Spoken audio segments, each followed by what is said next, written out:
आप देख रहे हैं इंडिया टाउन न्यूज भारत की बात, एक साल बेमिसाल। नमस्कार, आप देख रहे हैं इंडिया टाउन न्यूज और मैं हूं आपके साथ मर्सी।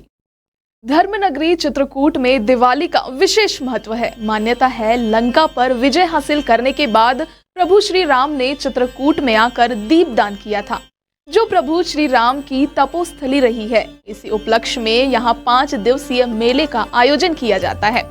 इस बार एक बार फिर दिवाली पर्व पर दीपोत्सव मेले की रौनक से सजने को तैयार है। देखिए ये रिपोर्ट।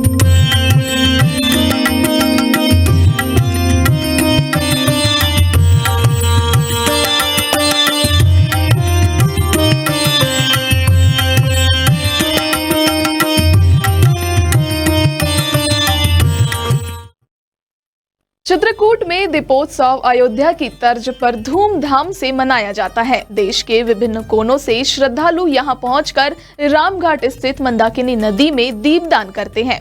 प्रशासन ने मेले की भव्यता को ध्यान में रखते हुए रामघाट और नगर के प्रमुख स्थलों को रंग बिरंगी लाइटों से सजाया हुआ है।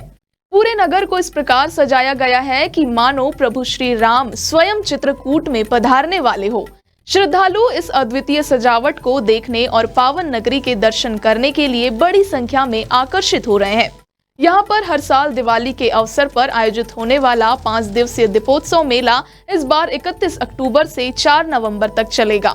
इसमें लाखों की संख्या में श्रद्धालु दूर दराज से इस पावन नगरी में पहुंचेंगे और दीपदान का आयोजन करेंगे।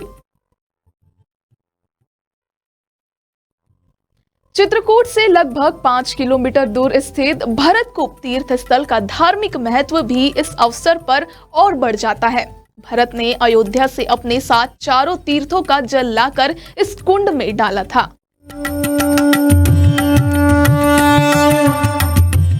मान्यता के अनुसार प्रभु श्री राम के वनवास काल के दौरान उनके भाई भरत ने अयोध्या से अपने साथ चारों तीर्थों का जल लाकर इस कुंड में डाला था, ताकि राम का रास तिलक संपन्न हो सके। तभी से भरतकूप तीर्थ का जल श्रद्धालुओं के लिए विशेष धार्मिक आस्था का प्रतीक बना हुआ है और यहाँ प्रतिदिन भारी संख्या में भक्त दर्शन के लिए आते हैं। भरतकूप मंदिर के महंत लवकुश दास बताते हैं कि भगवान श्री राम के रास तिलक के लिए लाया गया चारों तीर्थ का जल इसी कुएं में डाला गया था। श्रद्धालु इसे अपनी आस्था का केंद्र मानते हैं और यहाँ के जल को ग्रहण कर स्वयं को धन्य मानते हैं।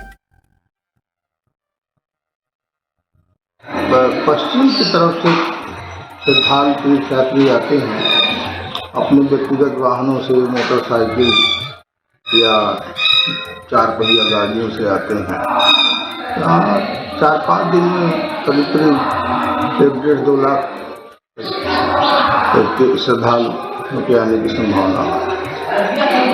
साफ सफाई की होती है तो उसके लिए काफ़ी अच्छी व्यवस्था है।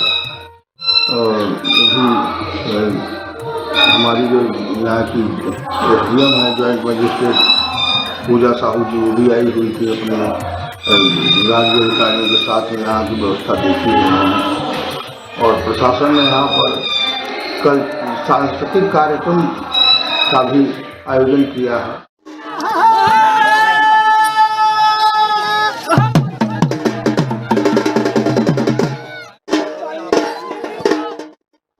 दीपावली के दौरान चित्रकूट में बुंदेलखंड की विशेष परंपरा देवारी नृत्य का आयोजन भी किया जाता है। इस नृत्य में स्थानीय ग्वाल लाठियां और तलवारों का प्रयोग करते हुए अद्वितीय कला का प्रदर्शन करते हैं। मौन धारण कर ग्वाल अपनी मान्यताओं का पालन करते हुए नृत्य करते हैं और इस दौरान किसी से बातचीत नहीं करते। यह परंपरा बुंदेलखंड में दीपावली की अपनी विशिष्ट पहचान बनाए हुए है। मेले के दौरान श्रद्धालुओं की बढ़ती संख्या को देखते हुए पर्याप्त मात्रा में धर्मशालाएं और होटल की सुविधाएं भी उपलब्ध कराई गई है। ये वही कूप है, ये वही जल है जो राम जी के राज्याभिषेक के लिए दशरथ जी ने मंगवाया था सभी तीर्थों का। लेकिन माता कैकेयी के वरदान के कारण राम जी को वनवास हो गया था, भरत जी को राजगद्दी मिली थी। तो भरत जी आए थे चित्रकूट मनाने, तो सारी सामग्री लेके आए थे। तो राम जी ने चित्रकूट में भी राज तिलक नहीं करवाया, तो अत्रि जी के कहने से भरत जी वो सभी तीर्थों का जल स्तूप में डाले। चित्रकूट भगवान श्री राम की तपोस्थली के रूप में श्रद्धा का केंद्र तो है ही, साथ ही पर्यटन के क्षेत्र में भी निरंतर विकसित हो रहा है। यहाँ मध्य प्रदेश और उत्तर प्रदेश की सरकारें धार्मिक पर्यटन को प्रोत्साहित करने के लिए अनेक विकास कार्य कर रही है। रिपोर्ट भेजी है चित्रकूट से अशोक श्रीवास्तव ने। देखते रहिए इंडिया टाउन न्यूज, भारत की बात। मुझे दीजिए इजाजत, नमस्कार। आप देख रहे हैं इंडिया टाउन न्यूज, भारत की बात। एक साल बेमिसाल।